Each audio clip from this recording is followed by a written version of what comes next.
Class में शोर मत करो। अबे अगर भगवान ने मुंह दिया तो बोलेंगे ना, गूंगे बैठे रहे हैं, गूंगे कोई है, बोलते रहेंगे, शोर मत करो।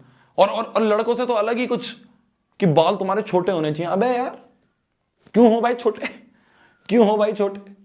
अच्छा दिखना है या फिर समझ नहीं आता मेरे को। बाल छोटे होने चाहिए, बाल लंबे क्यों कर रखे हैं? अरे तुमने भी तो लंबे कर रखे हैं, तुमने भी तो लंबे कर रखे हैं यार। अब जिस पे हम अच्छे दिखेंगे वैसे रखेंगे ना। अजीब ही, अजीब ही मत करो।